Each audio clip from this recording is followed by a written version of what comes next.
रांची विश्वविद्यालय central library के शहीद स्मृति सभागार में आजसू द्वारा वर्तमान झारखंड में युवाओं की भूमिका विषय पर संगोष्ठी का आयोजन किया गया। इस अवसर पर आजसू के कई वक्ताओं ने अपनी बात रखी। संगोष्ठी में झारखंड के सामाजिक, शैक्षणिक और राजनीतिक मुद्दों पर चर्चा की गई।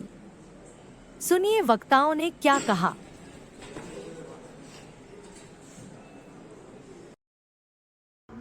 दीपक जी और इस हॉल में उपस्थित सभी मेरे युवा साथीगण, आप सबों का हार्दिक हार्दिक अभिनंदन करती हूँ एवं झारखंडी जोहार, जय श्री राम। मेरा छात्र राजनीतिक जीवन, पहले तो मैं एक स्पोर्ट्स पर्सन हूँ, कबड्डी खो खो की मैं नेशनल प्लेयर हूँ।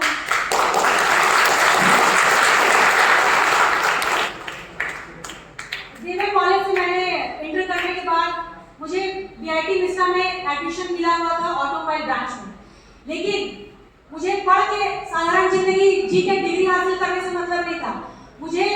मैंने बचपन से ही सोचा था कि मैं स्कूल में ही बहुत हाईलाइटेड स्टूडेंट थी और मैं चाहती हूँ यही हाईलाइटेड को मैं आगे भी बरकरार रखूँ, मार्केट में मेरा भी नाम हो, मुझे फेमस करना ज़्यादा पसंद है।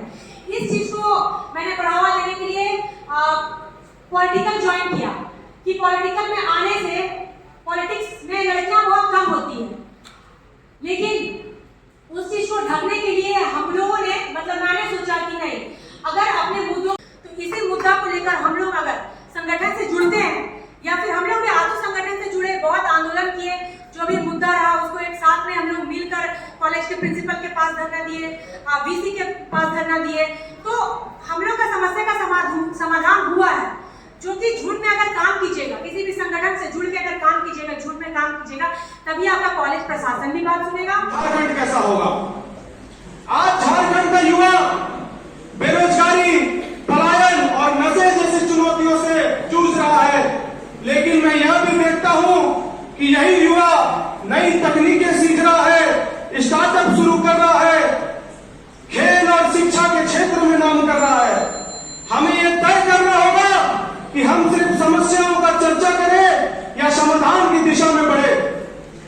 साथियों, झारखंड में किसी भी परेशानी होती है तो हम तुरंत सरकारों की तरफ उंगली उठाते हैं और सरकारों को उनका काम दिखाने का काम करते हैं, लेकिन मुझे लगता है कि झारखंड को, जिस हमारे पुरखों ने लड़ के इस झारखंड को लिया, झारखंड की आजादी के लिए हमारे पुरखों ने संघर्ष किया, तो आज हमारे युवाओं बड़े कंपनी का यहाँ पे लगना हो, झारखंड उसमें सबसे नीचे ही है।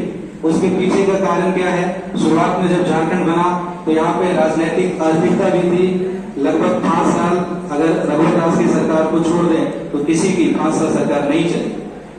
साथियों, चूंकि मैं पढ़ाता हूँ तो दिन भर बच्चों से, युवाओं से घिरा रहता हूँ, खास करके डिफेंस के जो बच्चे होते हैं, हमारे कई बच्चे, सैकड़ों बच्चे जो है जो बॉर्डर पर सेवा दे रहे हैं, तो मैं उनके विचारधारा को, उनके विचारों को मैं अच्छे से समझता हूँ। साथियों, अगर झारखंड को हमें आगे बढ़ाना है, उसे आगे ले जाना है, तो हमें युवाओं को जरूर प्रेरित करना होगा। कहते हैं किसी भी समाज या राष्ट्र का सबसे मजबूत स्तंभ और आधार युवा होता है। डॉक्टर है, आपके स्वागत हेतु मैं सुशील वस्त्र मुक्ता जी से आग्रह करता हूँ।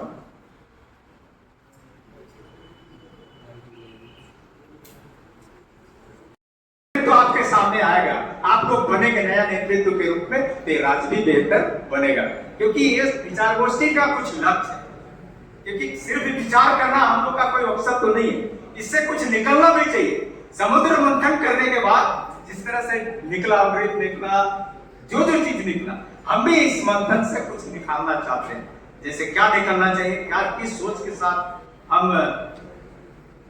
इस विचार गोष्ठी का या इस परिचर्चा का आयोजन किया है। देखिए, झारखंड को हम एक सशक्त और आत्मनिर्भर राज्य बनाना चाहते हैं। हम चाहते हैं कि झारखंड सशक्त हो। जब युवा सशक्त नहीं होंगे, युवा शिक्षित नहीं होंगे, तो फिर सशक्त कैसे हो सकता है? तो झारखंड को हम सशक्त करना चाहते हैं और आत्मनिर्भर राज्य बनाना चाहते हैं। हम दूसरे पर आश्रित ना रहे, खुद खड़ा हो सके। अभी हमारे एक छात्र ने कहा कि झारखंड के साथ 2 और राज्य पैदा हुए, एक उत्तराखंड और एक छत्तीसगढ़। छत्तीसगढ़ जाकर के आप खुद देख सकते हैं कि छत्तीसगढ़ की स्थिति क्या है, उत्तराखंड की स्थिति क्या है और झारखंड की स्थिति क्या है।